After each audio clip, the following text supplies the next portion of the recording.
What is up, guys? Welcome back to another episode of the Danny DeBrito podcast.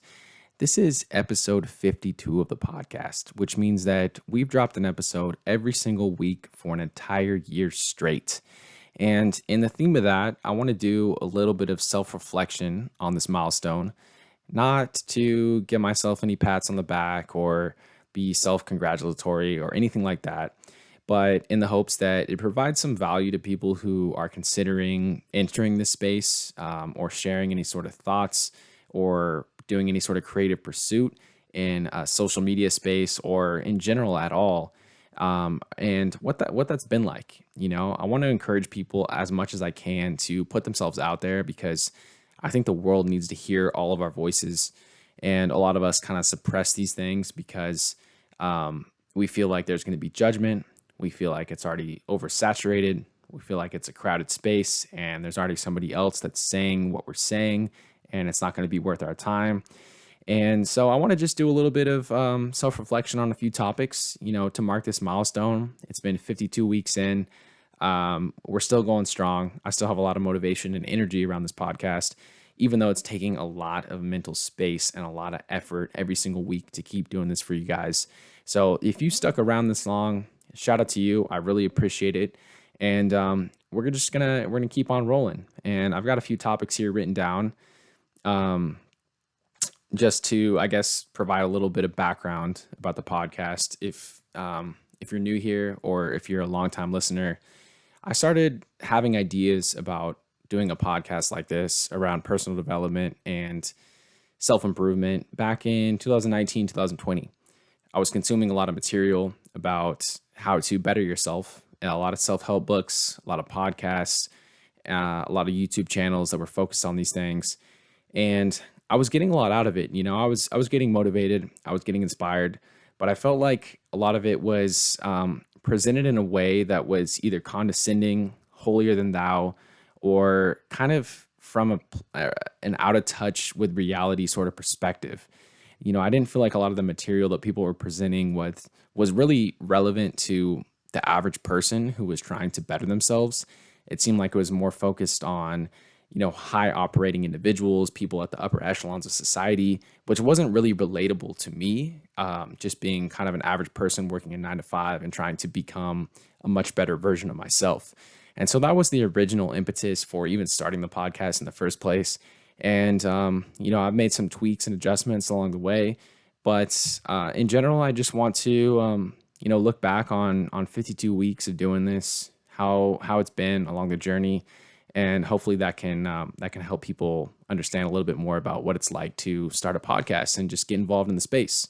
So without further ado, let's get right into it, guys. So first and foremost, what I want to talk about is the social media space. Okay. So social media for me has been a pretty vicious game. I've learned a lot about this that I had no idea about when I started the podcast. I first thought that, okay, I'm going to start a podcast. I'm going to get on Spotify. I'm going to start dropping episodes there. And then eventually people who are interested in the same topics are going to start tuning in. And to some degree, that is what happens. You have hashtags, you have, certain topics or keywords that get picked up by the Spotify or the Instagram algorithm, and they start putting that in front of people that are already interested in those topics. But you have to do so much more to gain an audience. You have to put yourself out there 10x what I originally expected. And I realized this very quickly in my journey. I realized that I would have to utilize all sorts of different social media platforms to really gain the exposure to get people to even click on the podcast in the first place. You have to create a online persona, an online image, and some people treat this as a persona or something that's disconnected from who they are. Other people will do it in a more authentic manner. And I've always emphasized authenticity in this podcast and in the work that I've done. And that's what I'll continue to do. But however, when I first started, this was something new to me, right? It was totally foreign. Social media was kind of this world that I had kind of dabbled in. When I wanted to post things or share thoughts, I would share those things on Instagram or Twitter. But I didn't realize that it was a whole game that people were playing. People were manipulating it. People were sort of hacking the system to get their content pushed out to the right viewers, or to gain views, or to gain likes, to gain exposure. And I guess that was a world that I was unfamiliar with. And so learning that has been a steep learning curve.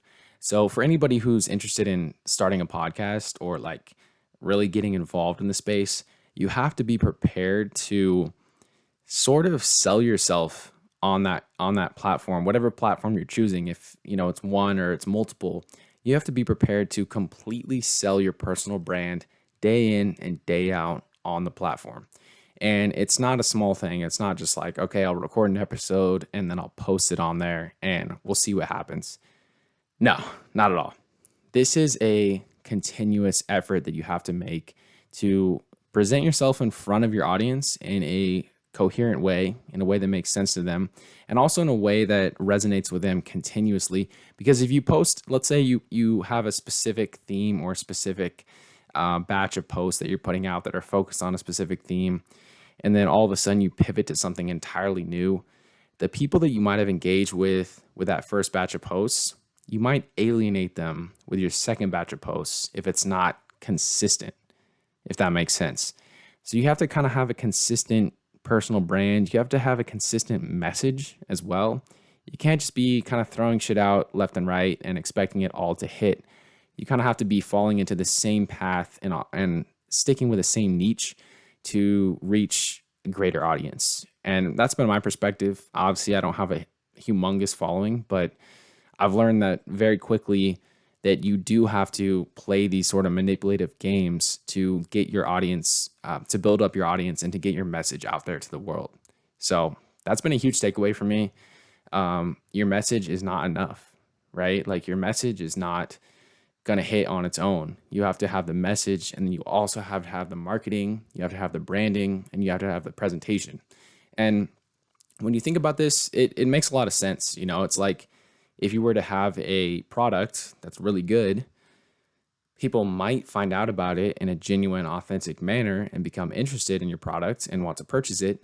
But if you're not doing any sort of the marketing, or if you're not getting your product in front of the right people, if you're not getting the right eyes on your product, then nobody's going to buy it. Nobody's going to sell it. Nobody's going to push it in front of other people and keep the positive momentum going. So that's it in a nutshell. You want to find a way to play the game and be prepared to play the game for the long term, because that shit is exhausting, man. All right, number 2. Social media. So I just talked a little bit about social media and how it is a game and how it's kind of a vicious game. Social media is also a savior. Okay, so I have a love-hate relationship with social media, and I just talked a little bit about my hate relationship with it because you have to continually manipulate it in a way that gets your message out there. But my love relationship with social media is the authentic human connection that it actually does provide. So people talk a lot about how people hide behind their personas on social media. They have an image that they put out there, and they don't necessarily come across in an authentic way. However, I found through having this podcast, I have made so many genuine connections with people from all over the world, people who are interested in personal development, who are interested in self-growth, who are interested in utilizing different tactics and methods to reach their best version of self. And I've made dozens of genuine connections just through social media alone. And that is crazy to me, right? Like, I would never have interacted with any of these people from Europe, people from Dubai, people living in other parts of the United States. Like, there would not have been that common thread that brought us together unless I had put myself out there and started this podcast.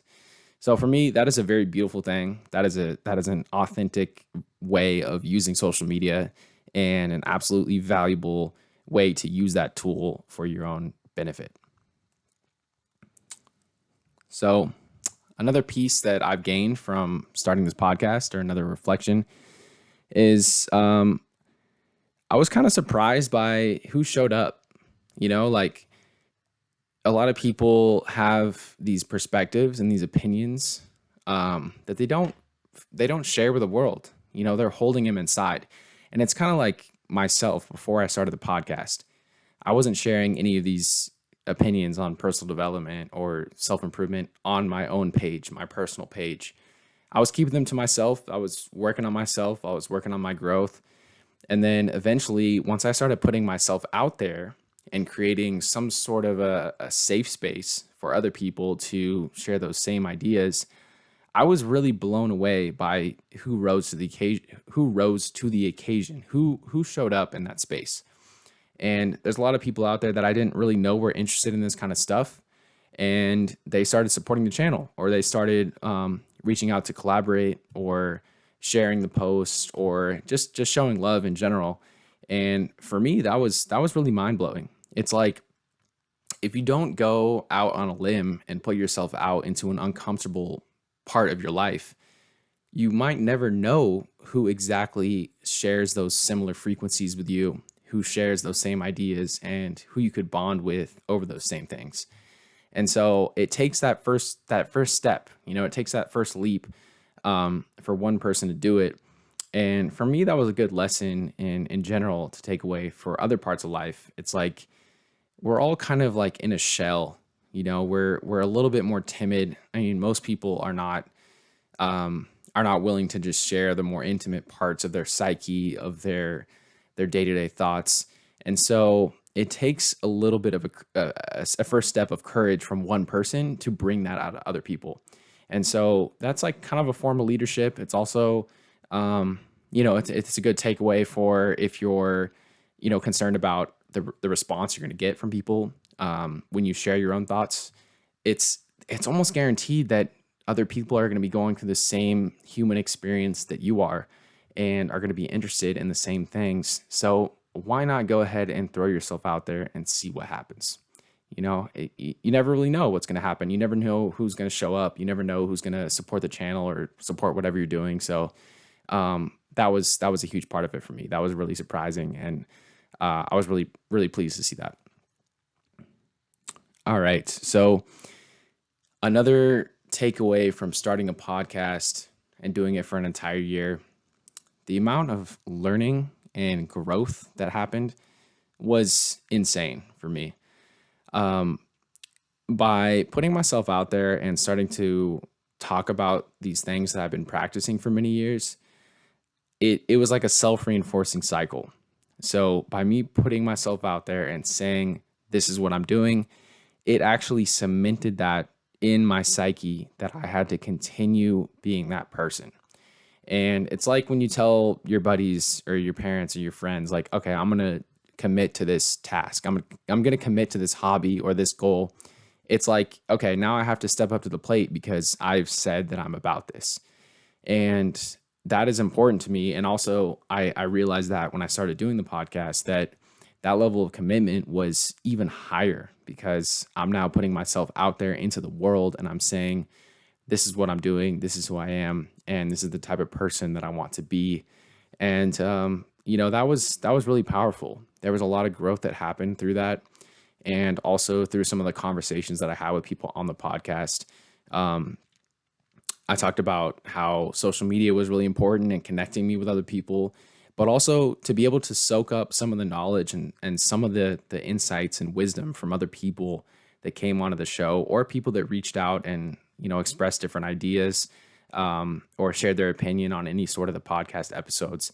That was crazy to me. Like, that was something I never expected. I expected to kind of completely be still in my silo of learning and doing my own research and then sharing those topics with people and having conversations. But the amount of learning and, just the conversations that you can have that increase your learning is really eye-opening. You can really expand your perspective by putting yourself out there in the world and seeing what sort of feedback you receive, and just keeping those conversations going with like-minded individuals. Incredibly powerful. And then lastly, something that was really interesting to me was there was a lot of people that came and went. So it's only been a year, right? 52 weeks, not that much time, you would say. But in that amount of time, I saw a lot of people come and go in the space. I've been primarily active on Instagram, but also a little bit on YouTube. And there has been there was a lot of creators that came, expressed some support or wanted to collaborate that I kept up with that eventually started to peter off or fade out a little bit in terms of their consistency with their output or just, their messaging. And that was pretty surprising to me. I mean, I guess maybe it was, maybe it wasn't, but it goes to show that in this game, longevity is the name of the game. You have to be willing to play for the long haul. You have to be able to see past just the day-to-day wins or the week-to-week wins and have a long-term vision for how things are going to pan out.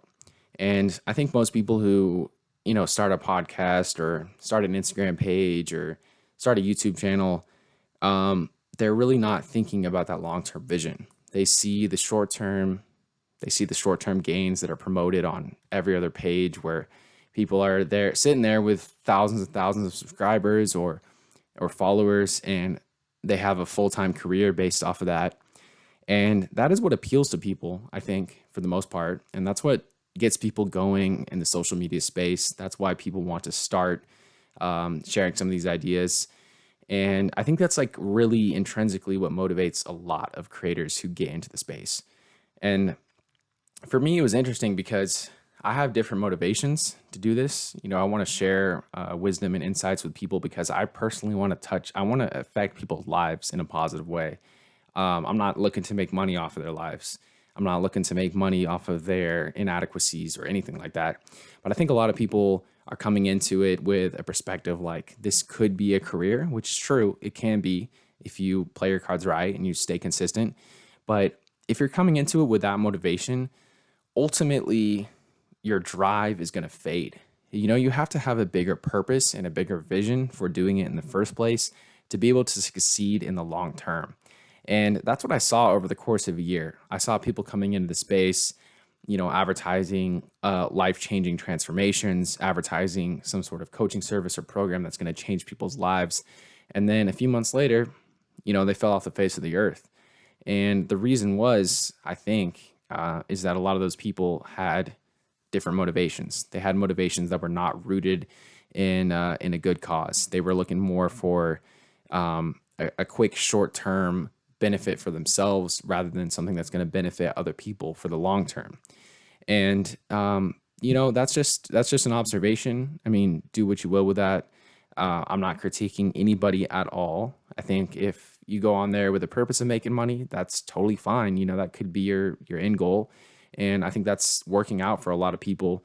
And maybe my perspective on this will change 2 or 3 years down the line in the event that I start bringing in some revenue from the podcast. But it was interesting to note. And also, thinking about that, it's like, it's not about who necessarily has the best content or the best messaging.